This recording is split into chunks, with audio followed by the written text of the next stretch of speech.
I think we're a go. Okay, so starting over. So Ondy Willson is a Dharma practitioner, has been a Dharma practitioner since 1980, and established the SBMT Yesterday Buddhist movement in 2001 in Lake District, Northern England, which has been living since.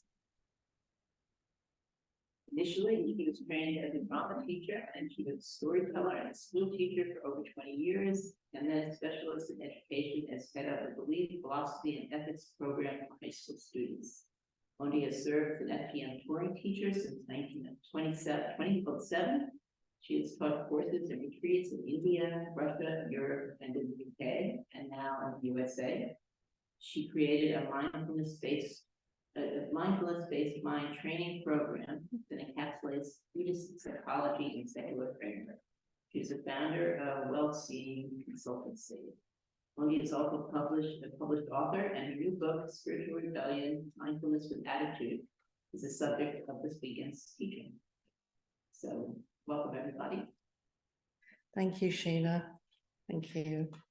And lovely to see you all there. And thank you, Veronica, for joining us here today, physically, a real person. So the purpose of this evening's talk is just an introduction, really, to the book, because this is actually the first time I've created a course which is specifically based on the book I've written. But if you can recall what Sheila said, I'm just going to hold up this book here, and we have some here if you come. Well, you can get it anyway on Amazon, so that's not a problem. But it's kind of a manual. It's a manual for all the courses that I've developed. It's especially this mindfulness-based mind training program. And interspersed in the book are little sort of excerpts from my life story of how it all developed, because having trained very thoroughly in the Tibetan Buddhist tradition, because of my experience in school as a school teacher, I started to bring in things like meditation to my classes.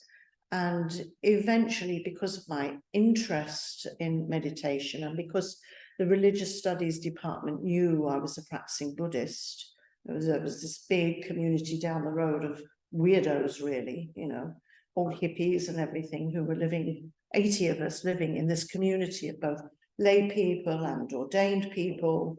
Rabina Corton, who you may know about, she was one of them. You know, there was all these original old people. Well, we're old people now, we weren't then. Yeah.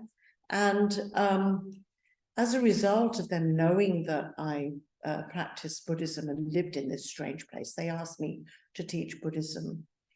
And I started to learn about other religions because I had to, because I was in the religious studies department. So I was starting to get all this stuff coming at me, which I thought, hey, that's similar to Buddhism. You know, the whole idea of the ethics leading to a reward, both in yourself and perhaps in the hereafter, the whole idea of there being life after death, all these things were common. So I was looking at the commonalities to all these religions, and then starting to realize that the students I was working with, once I was teaching religious studies, they weren't so interested in temples and churches and ritualistic ideas and prostrations and prayers, but they were incredibly interested in who they were. You know, who am I? What is the point of my life? Why am I here? What's it all about? So that really was my basis for starting to think, you know what, Buddhism has got so much about it that you can just take it out of its cultural tradition. You can take it out of Buddhism. You can take it out of Japan. You can take it out of any of those, and you can actually present it in a way which is relevant to everybody. So that's what I did. So that's where that program came from. And pretty soon I decided to leave teaching and start offering training. And I called the training, because it was pre-mindfulness, I called it inner management. And I talk about that in the book as well. You know, that goodness leads to reward, that there is life after death, and there is meaning and purpose to our lives, and how we can develop ourselves to make a really, so that our lives are really meaningful, and we can feel as if we've done something with our lives. So that inner management became the basis for courses, and then mindfulness came along. And that was a brilliant wagon to jump onto, really, because it was about awareness, and you could see that you could bring awareness into every activity of your life. Yeah? You bring awareness into the way you lived in your relationships, with your children, in the workplace, you know, driving to work. Awareness could be everywhere. So that's really where mindfulness-based mind training came in. And pretty soon I had a program which I could then deliver in a variety of settings, and I really did. There were social workers, doctors, nurses. I went into hospitals. I went into not police stations, but, you know, I went into their organizations, and I was in schools, of course, teaching there, IT graduates. Soon it was lawyers. So it went everywhere. It went into the social sector, and went into the corporate sector, and made me a nice little living. It was lovely. And of course, sometimes people wanted to get into, you know, that otherworldliness, you know, the spiritual, what I'm coming on to is explanation of what we understand to be spirituality. They wanted to get into that, but some of them rejected it completely, and were just really wanted to know how they could become happy. So that was the basis of my work, and that led me really at this stage of my life, when we went into the pandemic, to think, okay, I'm going to write a book. I'm going to write the book that contains this secular practice, so that anybody, whether they're religious or not, and whatever religion it is, or whether they don't have any belief, they can take it and get something from it. So that's where it came. And the title, what I recognized was that really the way I was practicing within my Tibetan Buddhist framework, if you like, I was very devoted, but also I didn't always accept what was given me. And I was very much guided by the words of Lama Tutanyeshi, who was one of the founders of this organization. And he would always say to me, when I asked him, you know, could I do this? Could I teach a secular kind of Buddhism without talking about karma or rebirth? And he says, I trust your inner guru. I trust your inner guru. So that for me was like, okay, Ondy, get on with it. You can do that. Because a lot of Buddhists were saying it's not the Dharma. If you're not teaching about karma and rebirth, it's not Buddhism. Yeah. And yet, all those aspects can lead you into understanding about ideas of cause and effect, which is karma, and ideas about the nature of the mind, and whether that exists as energy after death. And there's lots of evidence in neuroscience now to suggest that. So it was very open. So on that guidance, I decided that in a way I was being a bit of a rebel, you know. I even had some people say to me, does the FPMT know you're teaching this? You know, as if it was something I shouldn't be doing, because it wasn't Tibetan Buddhism as such, but it's got all the qualities in it, and it gives people all they need to make their lives more meaningful and be happier people. So I want to start by looking at the idea of what we mean by spiritual. Is it backwards to you? Probably is. Anyway, that quality,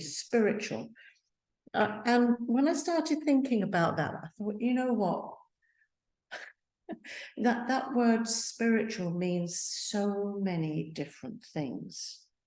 And it confuses people. So a couple of weeks ago, I've got a new grandchild. He's very heavy. Yeah? He's lying on my shoulder, and I'm getting old now. And after a few hours of holding him, oh my goodness, my shoulders hurt. Still do a bit, my neck, you know.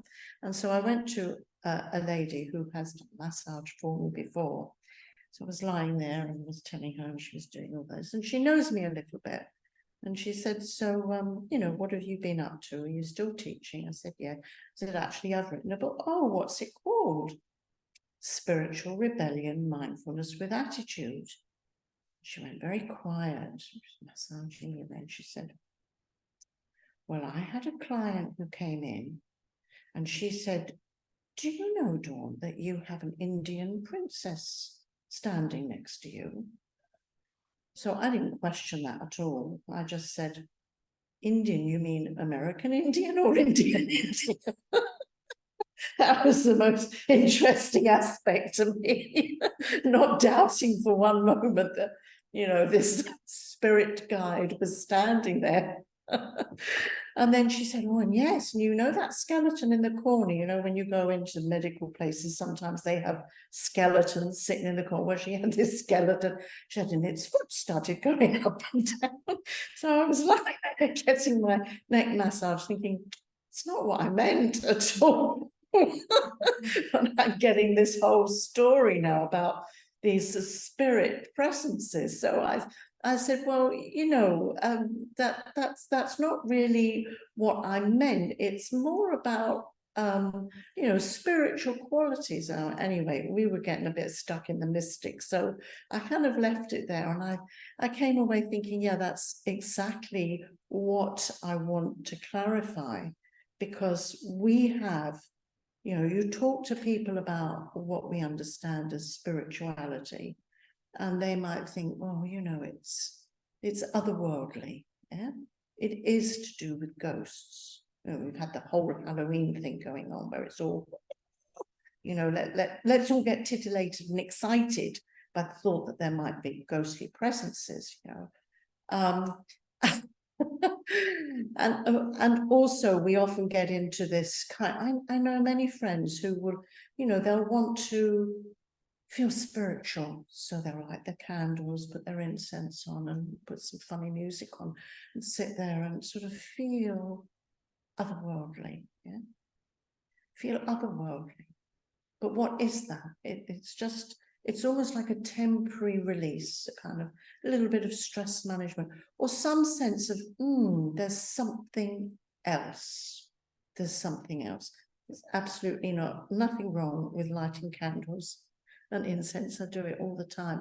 But if we're doing it with a sense of that's what it means, oh, she's a very spiritual person, you know, we'll hear somebody say. And she walks around in caftans and with beads and everything. So it's all very physical. It's got the appearance. It's got the appearance of spirituality. And somehow that makes people think that's what spirituality is. Yeah. Well, we're coming into what that is. We would call that spiritual materialism, which I'll touch on a bit later. But really, this idea of spirituality is at least making us realize that it's something that's not physical. Okay? So we're getting away from the physical, and every human being has this experience. Every human being, no matter what they believe in or what they don't believe in, has this experience that sometimes, maybe if they just take a walk in nature, there's this sense of, for a moment, it wasn't physical. And you might hear them use words such as awe and wonder. Yeah? And even with religion, you know, you'll hear people go, the miracles happen, otherworldly things. So there's always this link somehow that something exists. Yeah. So this is also our attraction to religious belief, in that we think that if we get to a crisis and nothing physical can sort it out, we lose the money, we lose the partner, we lose our health, whatever it is, we lose someone we love, then suddenly that's something we can't physically replace. So that's our crisis. And then the crisis will perhaps take us to a religion. How many people do I know that have come to our groups when they're in a crisis? You know, they'll come along to meditation groups, and I'm sure perhaps you've even experienced it yourself. It may even be a crisis that brought you to something, because you're searching for something that you can't find a physical answer to. And over the years, I mean, I ran the Yeshe Buddhist group for over 20 years. And we always had this core group, even right up until the time that we finished it, because we were all getting too old. We always had this core group, but people would come. They'd come when something went wrong. They'd come when they were having a divorce. They'd come when they lost their job. They'd come and they'd sit there and they'd hang on and they'd hang on.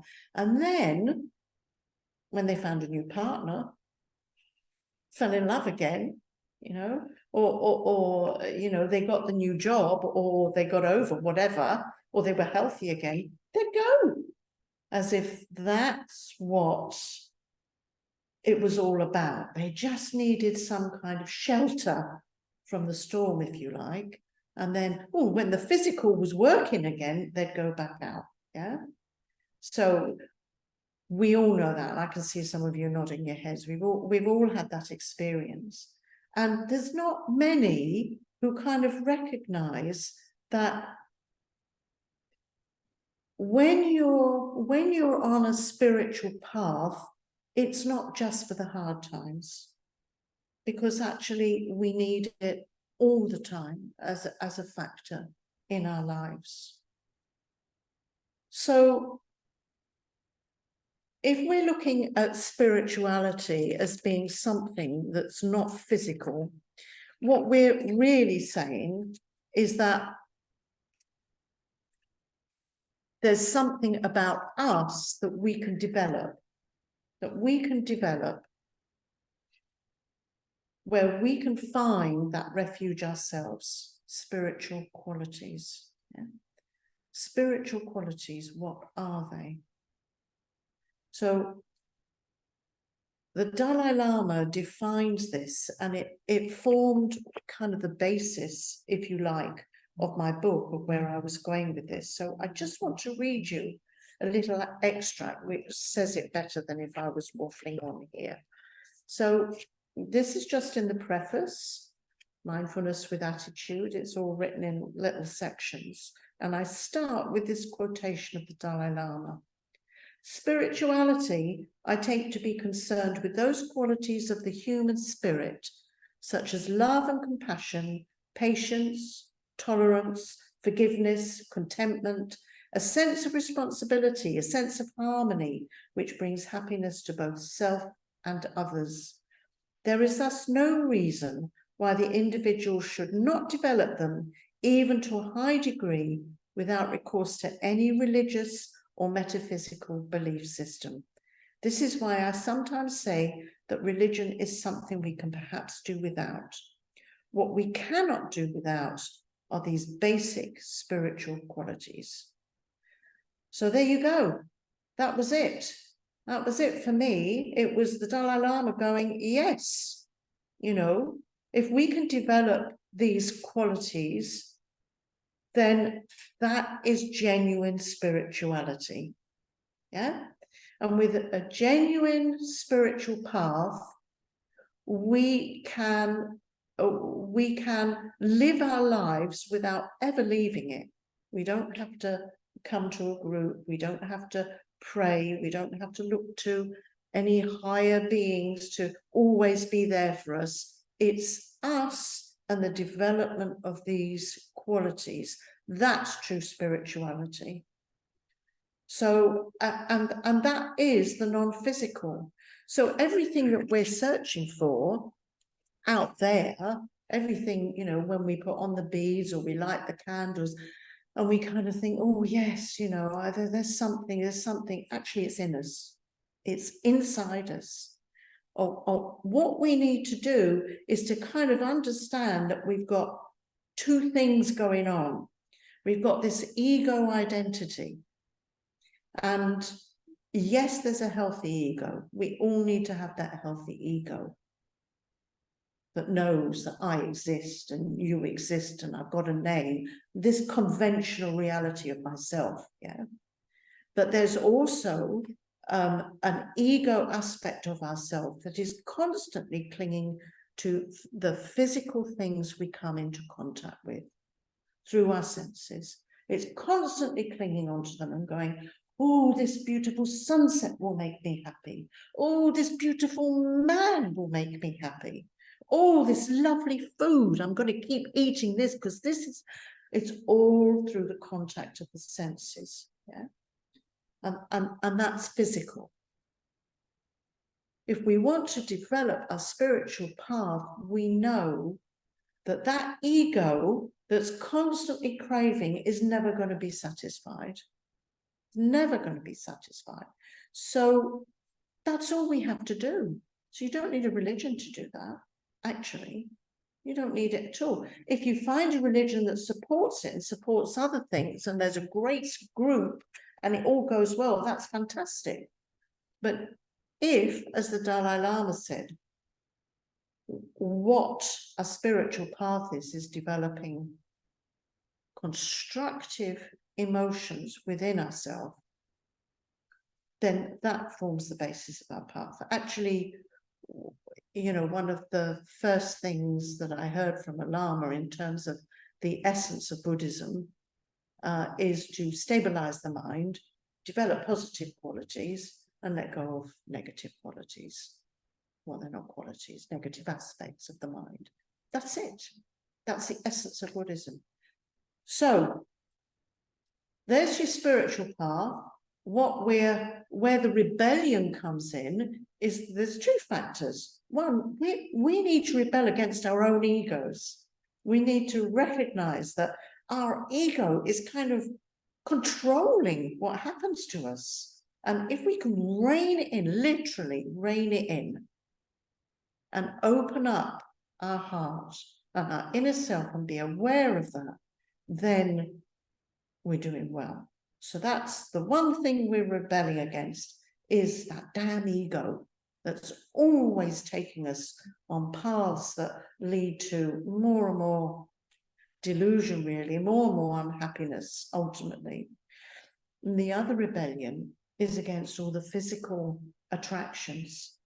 And that's what we're going into over the weekend, is looking at what are those physical things. You know, they're called worldly concerns in Buddhism. We can look at them for how we experience them. They're living in a capitalist society. How do we not do that? When we're in the middle of it. You know, how do we guide ourselves away from that? So we need a lot of strength from our inner self, which is where the mindfulness with attitude comes in.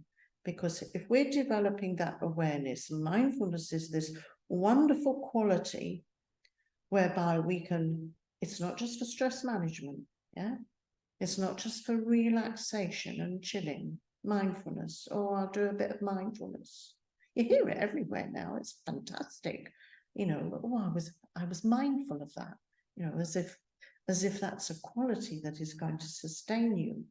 But mindfulness can be something that we do kind of to get us through a regular day. What we're trying to do is, if we have this genuine awareness and we use the attitude of watching our ego all the time, then it will guide us to make decisions that enable us to live in the middle of a crazy world, a crazy, crazy world, and follow a path without being distracted.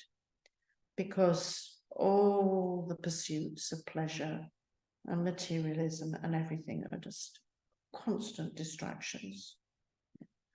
That's through contact through our senses, yeah?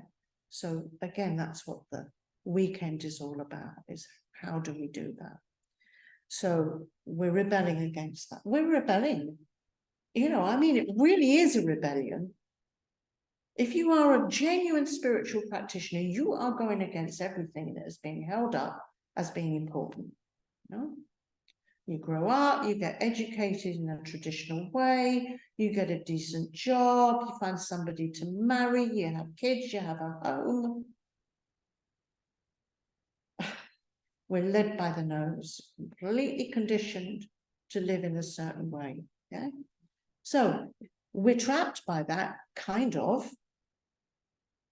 It can feel like a trap. That's where you need the spiritual path to go, okay, I can be in this, but not of it. You know, I can actually use this to learn and develop. We don't have to go to the mountain. We don't have to go to the cave. We don't. It's all here. But you need plenty of tools to be able to do that. Otherwise, we can so easily get lost. Yeah? So let me read you another little bit from this, which sort of talks about that anyway. The unfortunate side effect of mindfulness is that sometimes those who practice it somehow manage to make those who don't practice it feel like lesser beings. A mindfulness practice with attitude is different. It is the awareness we bring into every aspect of our lives with the attitude of developing genuine spiritual qualities defined in the Dalai Lama's quotation. There will be no room for smug smiles. Unless mindfulness practice accompanies a genuine understanding of its place in spiritual development, then it is in danger of becoming something we do that just helps us to do those things we have to do in our everyday lives. Mindfulness is a fantastic tool for well-being. Humanity faces mental and emotional challenges that have always been there, but perhaps are in sharper focus since modern day life became more complex and demanding. Faced with so much information that it threatens to explode our brains, and charged with balancing so many different roles within our one single being, many of us simply exist rather than fully live. Current mindfulness practice focuses on changing the quality of our lives through managing our thoughts and emotions so that we feel less stressed and more relaxed. Its original purpose, however, was not only to make our lives more enjoyable and manageable, but to go beyond conventional experiences of reality into a state of sublime spiritual awareness. Mindfulness can put materialism in its place. It can offer us a way of life that sees material stuff for what it really is and enables us to live more meaningfully. By making mindfulness a spiritual practice once more, we might loosen our stranglehold on life and become simply better people, not fanatics and evangelists, but nicer, more contented human beings with grounded attitudes and spiritual aspirations. For the sake of our species and our planet, we need to rebel against materialism and hedonism. We need a spiritual rebellion.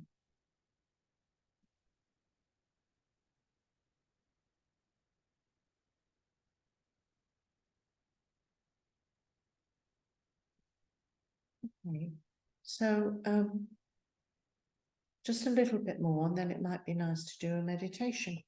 And then if you've got any questions, far away. Yeah.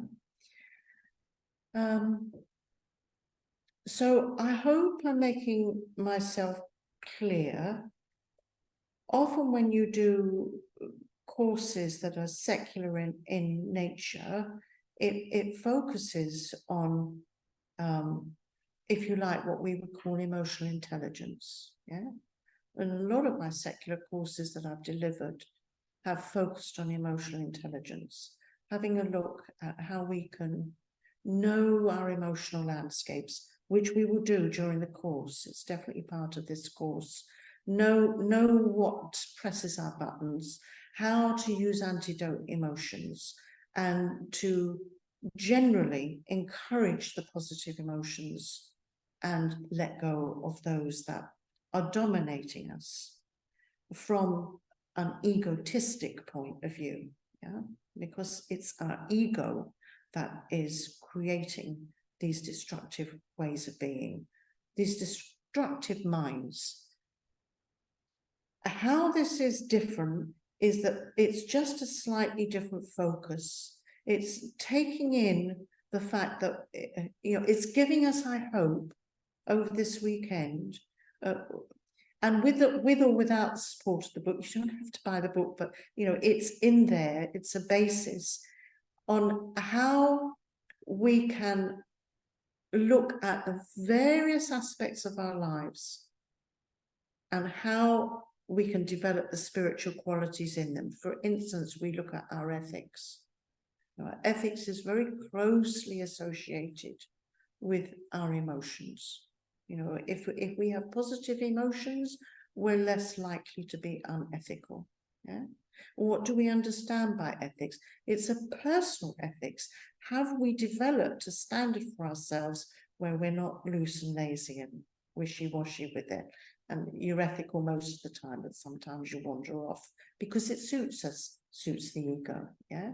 So it's emotional intelligence and it's ethics. It's also ways of seeing. Now, you will know from the introduction that I created this well-seeing consultancy, and it really is about our attitudes, our prejudices, our conditioning. So it looks at the way we see ourselves and the world and how that creates emotional problems for us and how that leads to unethical choices. So when we go through the weekend, those are the areas we'll be focusing on. And the basis of it all, unlike other courses where I just look at the emotions, the basis of it all is checking our ego all the time. Being able to objectify the ego, seeing the ego as something that is like a big baby within us and needs a lot of feeding. And actually, if we keep feeding it, it's just turning into a monster. Yeah. So what we want to do is actually balance it out a bit, at least, so that you've got this lovely little light, this lovely little kernel of ourselves within us that we're going to feed, nurture, and nourish. And that will become stronger. That will become stronger, so that whenever something happens, we can have a conversation. It's very much like having a conscience, isn't it? Devil on one shoulder and the angel on the other or whatever. But however you want to do it, doesn't matter. But it's that idea. It's like, I literally have conversations with myself. If anybody could see me at home, they'd think I was mad. But I literally stand there and go, now, what do you want that for? Why did you say that? Is it because you're jealous, aren't you? And then the other aspect of myself, well, okay, well, I'm very kind to myself now. I think, when you start your spiritual path, you just think, oh my God, I'm such a terrible person. But I'm much kinder now. I go, no, that's because you're feeling a little bit lower self-esteem here. That's why you were jealous. You're comparing yourself. So it's like a kind mother voice. So it's trying to create the right voices so that we don't get too heavy on ourselves, so that we don't go into like you can do in some religions, I'm evil. There is no inherent evil. There's just states of mind. And that is the beauty, actually, that comes out of Buddhism, is there isn't a self that is inherently anything. There's just states of mind, which if we encourage, they'll mature into something. And then there are states of mind that if we encourage those, they'll turn into something else. So it's really quite simple. So we'll do a little bit of understanding the nature of the mind, a lot of work on the ego, and the ego will be coming through there all the time, so that you are able to self-reflect, in a way where you don't feel challenged, you don't feel uncomfortable. You do it for yourself. There's nobody going, you should be this, you should. Get rid of should. It's just happening. Whatever's in your mind happens. Have a look at it. You can deal with it. And then where's the religion in that? There, it really isn't. And if you are interested in Buddhism, then if you know about Buddhism, because you're coming to a Buddhist group here, then you'll be able to see how it fits in. And everything else that you practice will support it. If you have a different religion, I bet you can. I've had people from all different religions say to me that this fits, it's the bridge. That's what's beautiful about it. It's a bridge, you know, it's a bridge to any religion and none. And therefore there's that fabulous commonality that we can all share. And it has to start somewhere. And here we've got a nice little group. Why shouldn't it start here? Should we do a meditation? Yeah? Okay. Okay.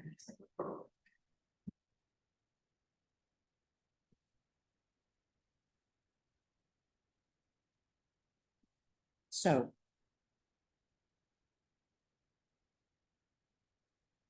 just for what? About 12 minutes. It's just gone 8:15. So just until about 8:30. So just take some nice deep breaths. Find a relaxed posture.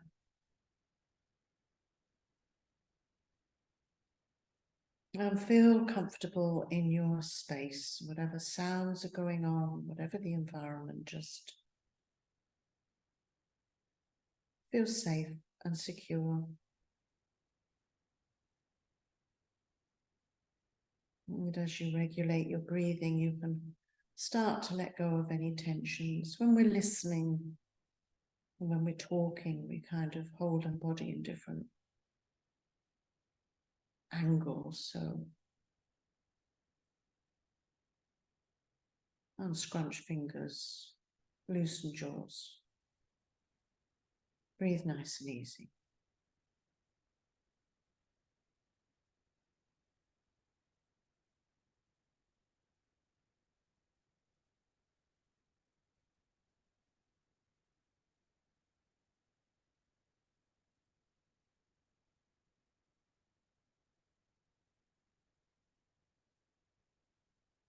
And we're focusing on the breath. Mindfulness of the breath. We are observing, experiencing that subtle sensation on our upper lips.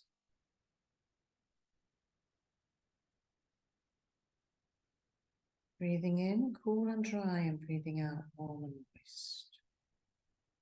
It seems so simple.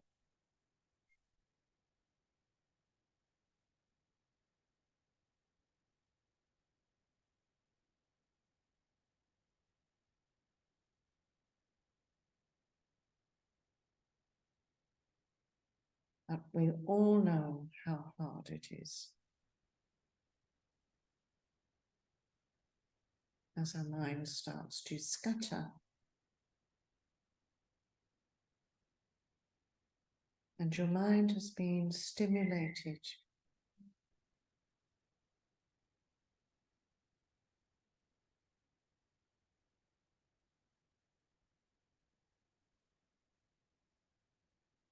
Rather than letting those thoughts run around our brains and our egos grasp onto them, why don't we just let them fall away?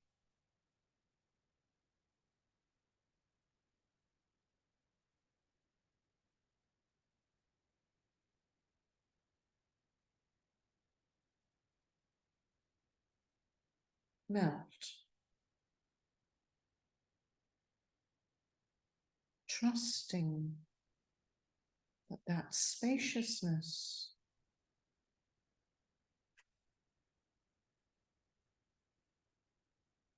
that we experience instead is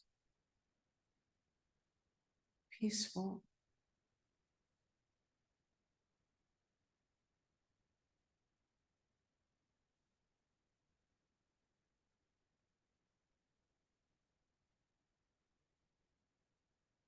and feels like home.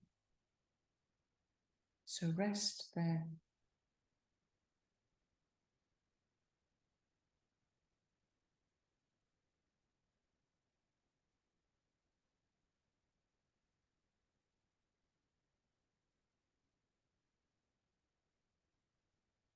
And let the breath rock you.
So there is mindfulness of the breath, the simple sensation,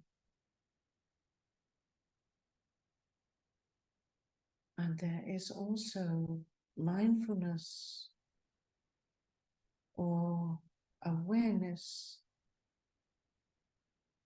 of the peaceful spaciousness within you, your heart.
Whatever sounds you can hear,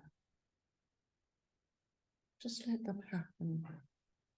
Let them be mental events. They come into your awareness, they go out.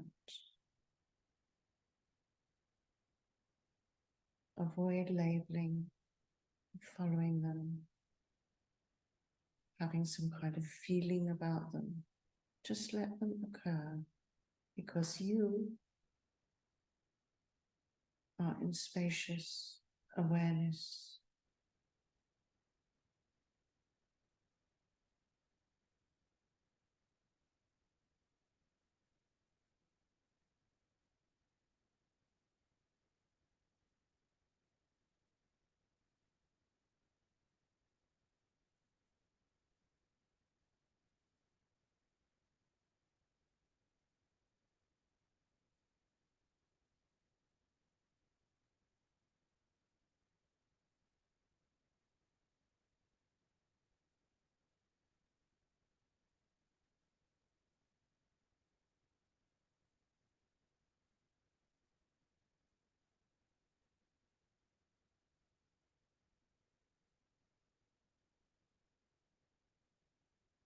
And if there's still chatter going on, just be aware.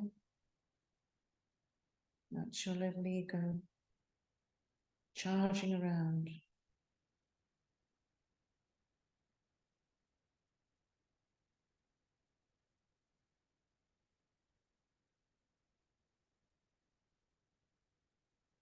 When you have stillness, it's like it's frightened. So it charges around again. But that stillness that is there in the spaces between the chatter, that's beautiful. That's your inner self.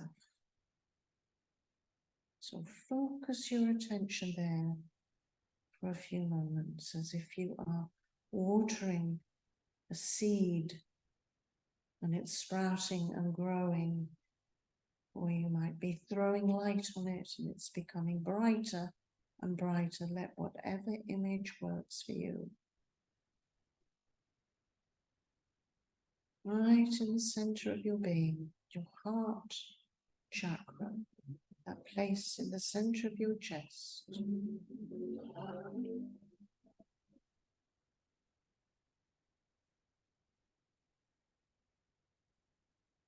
Getting attention.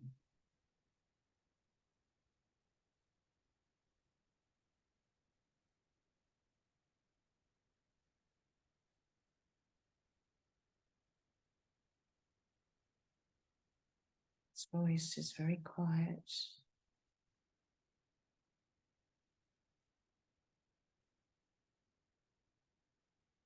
Can easily get drowned.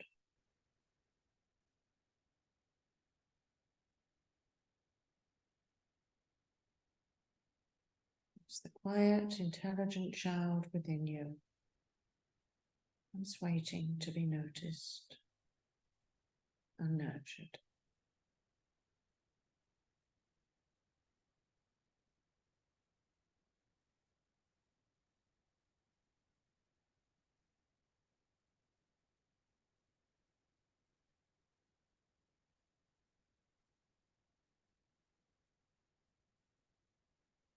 And just before we end the meditation, you can quietly feel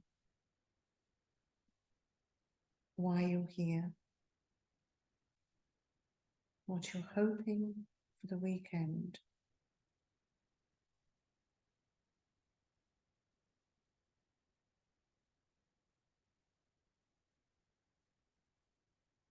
And what would be a lovely outcome for you.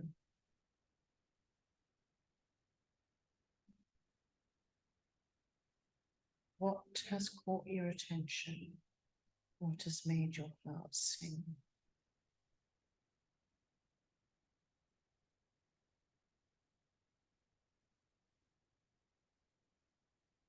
Hold that there.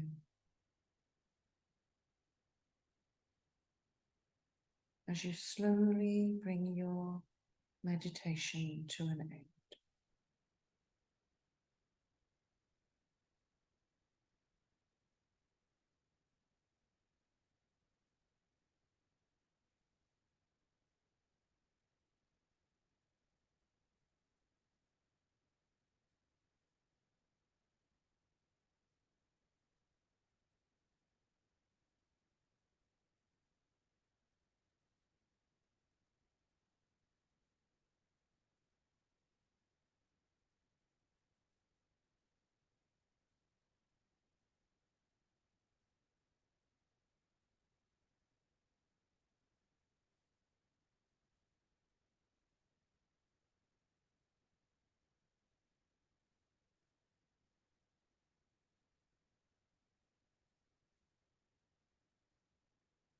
Okay, so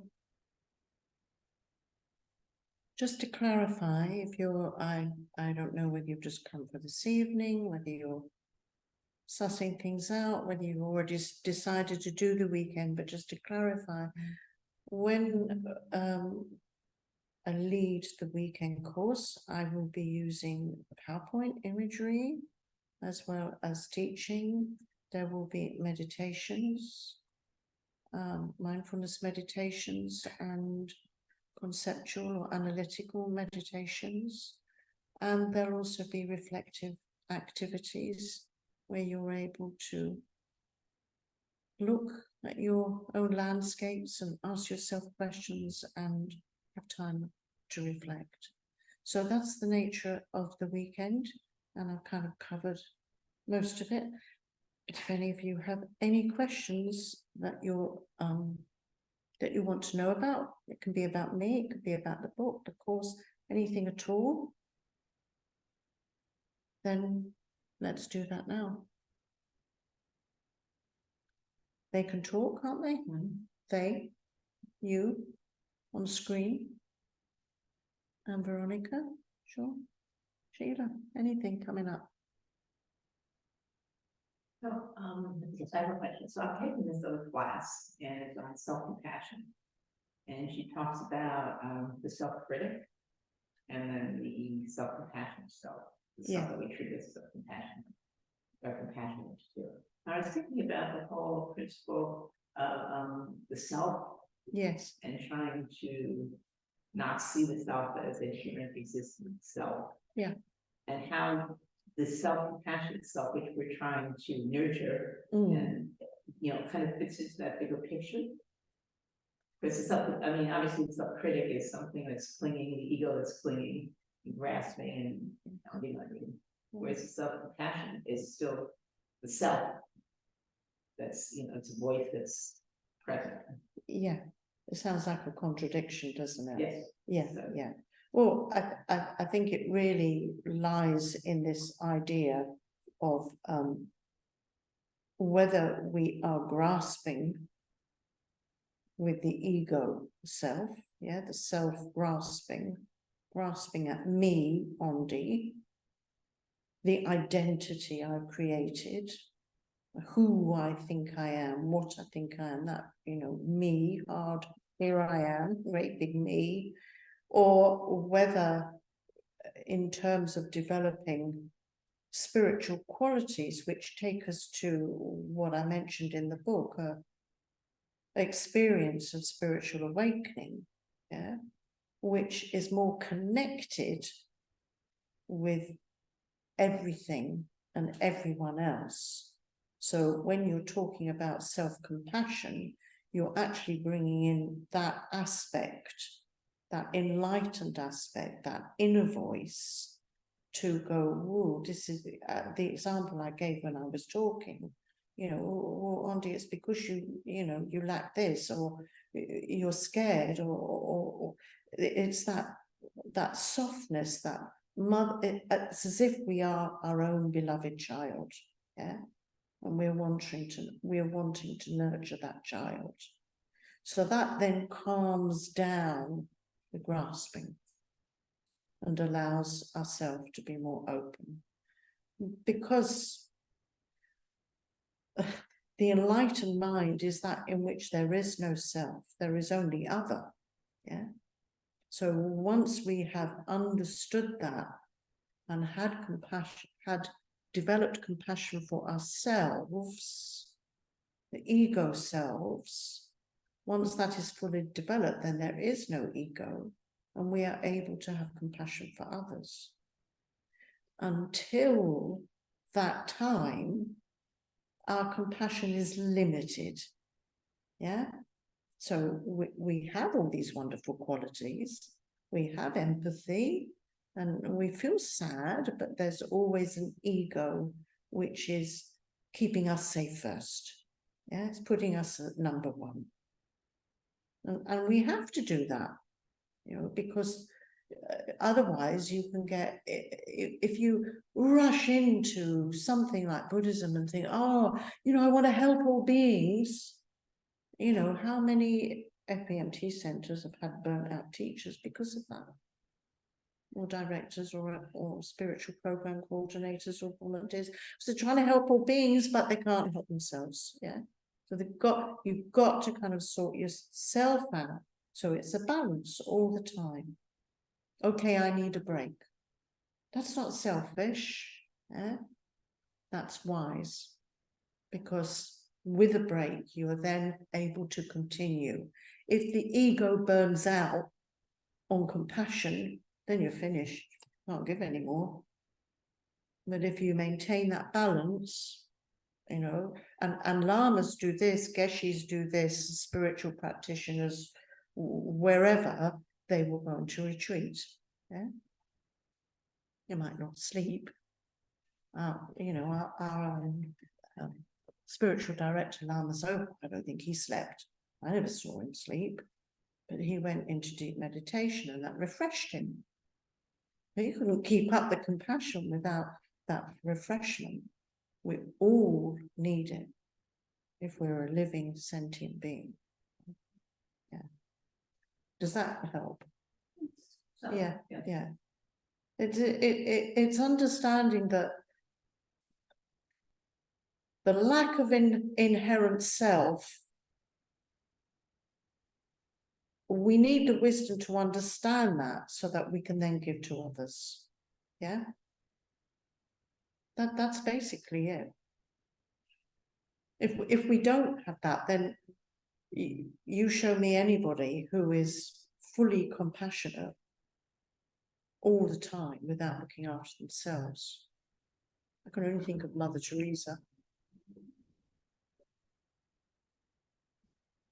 Very special beings. For the majority of us, we're just not there yet. Yeah, we're working on it.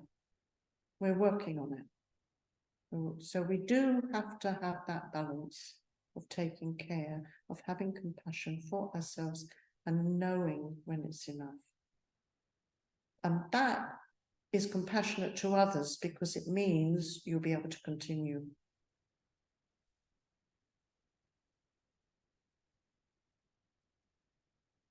Yeah, really important, actually. Really important.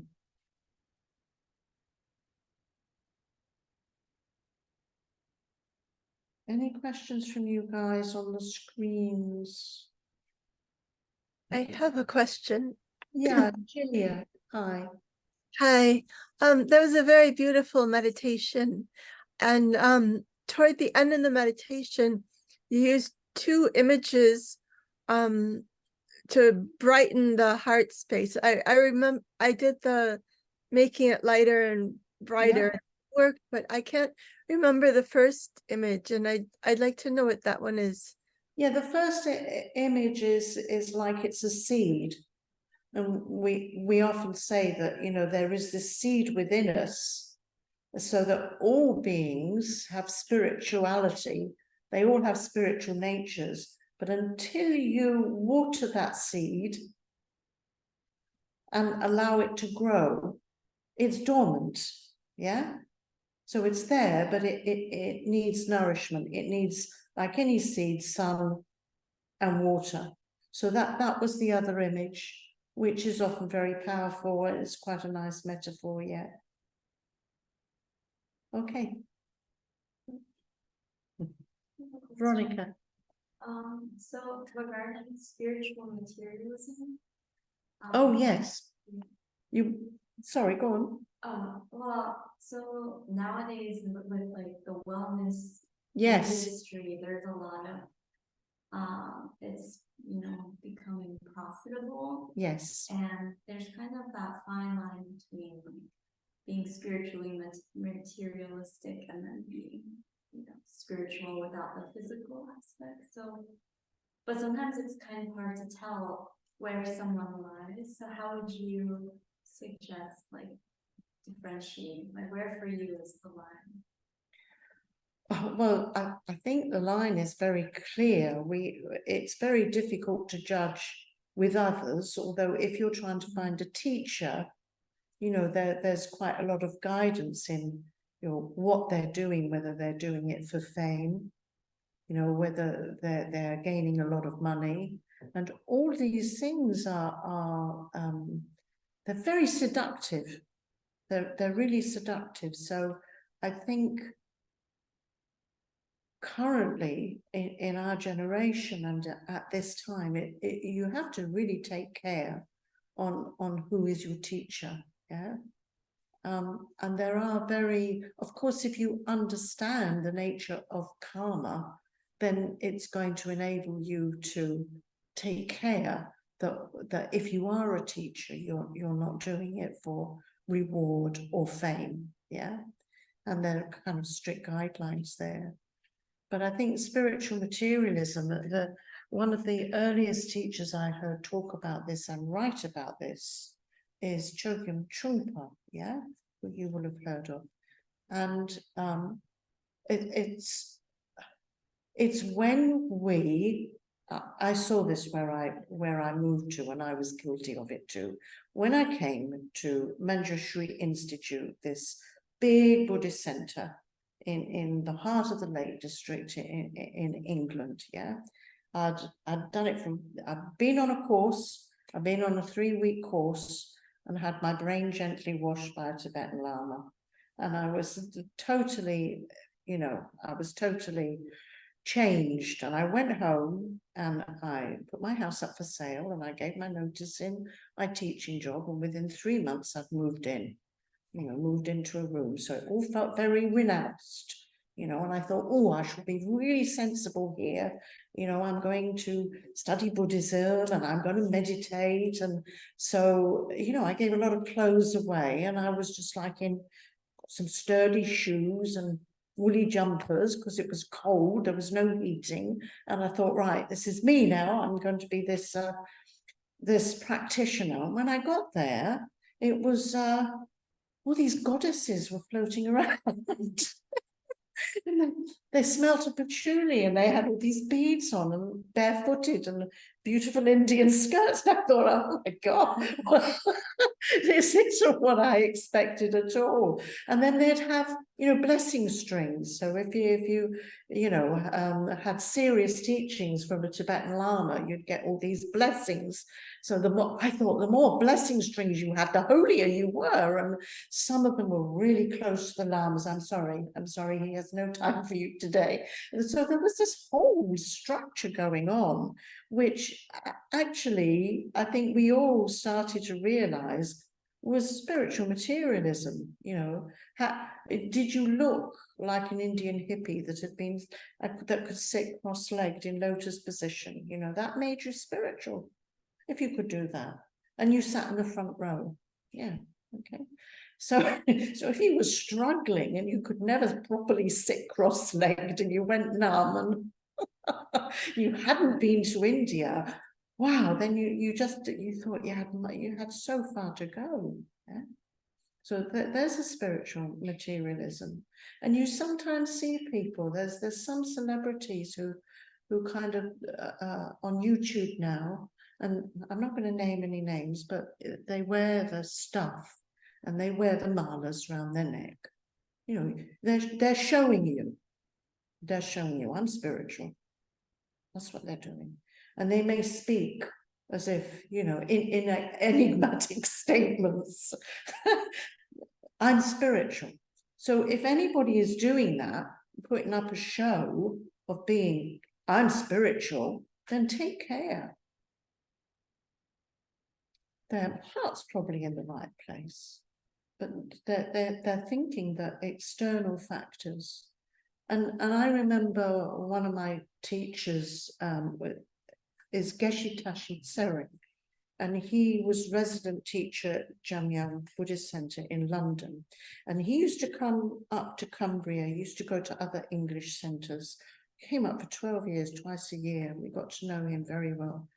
And I remember him, there was some video on, there was some film on, how you see things about Tibet on TV. And he said, I know that Lama. He said, now he is a real practitioner. Nobody knows his name. Yeah. So I think this aspect is something we develop when we develop self-esteem and confidence in our own practice. We don't need to talk about it or show off. We just don't need to. And I mean, I know I'm guilty of it a bit because I want people to know,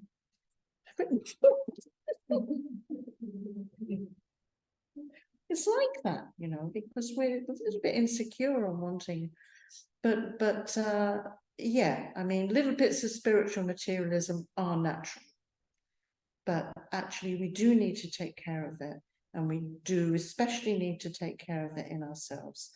All it's showing is a lack of genuine self-esteem and confidence. Yeah.